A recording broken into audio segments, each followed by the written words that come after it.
Auspicia Fundación por la Cultura. Las Puertas Verdes.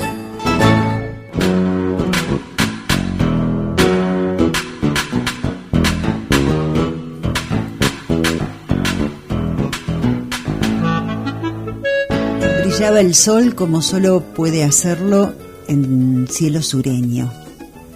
La paz era un aura en ese atardecer de frío, de quietud casi total. De pronto entra al cuadro del paisaje un caballero de extraña figura, desconocida hasta entonces en aquellos parajes. Desconcertado, el vigía indio llama mediante señas a sus compañeros ranqueles. Todos observan con asombro un lindo potro moro cuyo jinete salta en la montura como si fuese la primera vez que aborda un animal. Es un hombre joven, vestido con una túnica marrón oscuro que lo cubre enteramente de pies a cabeza. ¿Por qué los pobladores indios de la Pampa deberían saber que eso era un hábito y que era un sacerdote si nunca habían visto uno? Después le dirán padrecito, pero ahora aprontan flechas y lanzas para defenderse eventualmente de ese increíble ser que cruza la frontera a caballo sin saber montar, y lo hace en son de paz.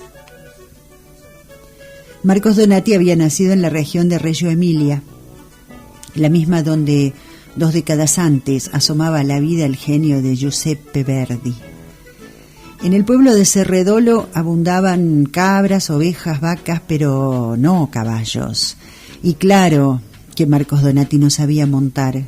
Y claro también que los indios casi se lo llevan puesto en aquella franja de nuestra historia, en la que cristianos e infieles luchaban, cada uno con parecidos argumentos válidos, luchaban por su tierra, su gente, su cultura y religión, en fin, por la patria.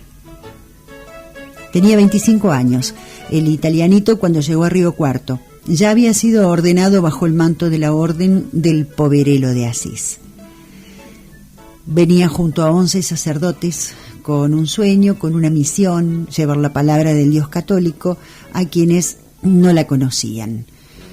Los indios, claro, tenían su propia religión y no asumían la condición de infieles, una categoría que sería muy discutida y que todavía lo es.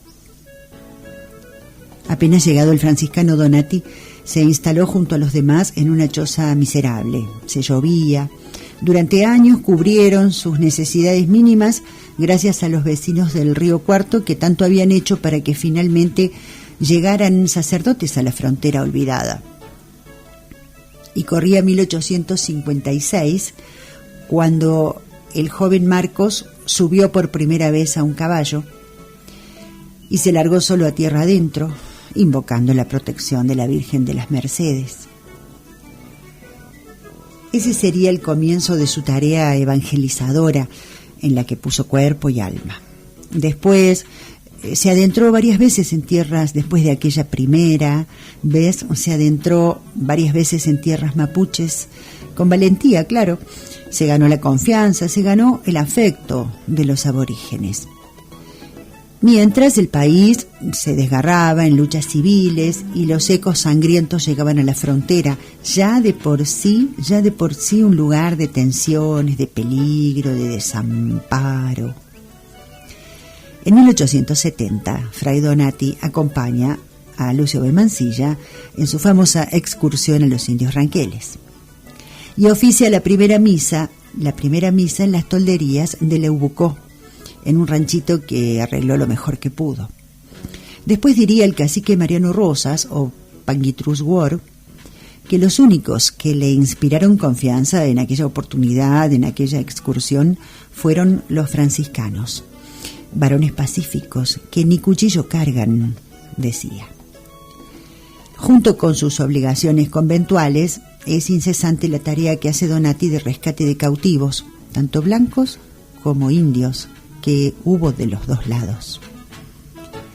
Así le suplica por carta una madre desesperada. Padre Marcos, me dice el padre Ludovico 40 que está por ir a tierra adentro. Espero haga todo lo posible por comprarme a mi hijita. La tiene el indio Colomao. Si usted no me hace esta diligencia, pierdo todas mis esperanzas. Firmado Gregoria Freites, Río Cuarto, 1866.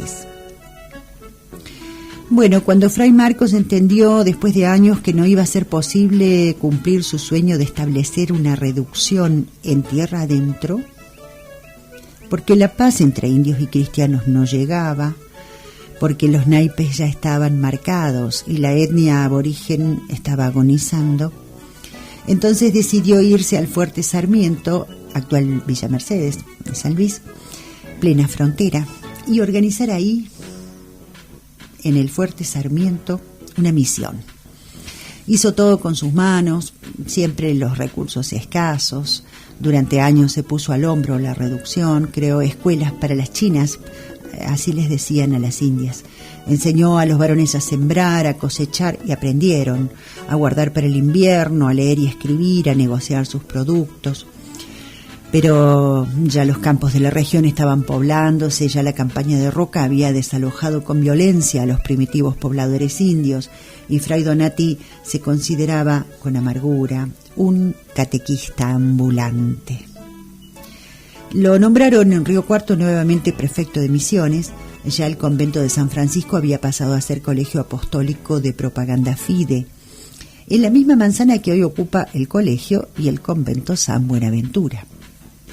Río Cuarto había pasado de villa a ciudad, después de ser atravesada por guerras civiles, guerras con los ranqueles y aún con naciones hermanas, porque milicianos del Río Cuarto eran llamados a la guerra del Paraguay y del Brasil.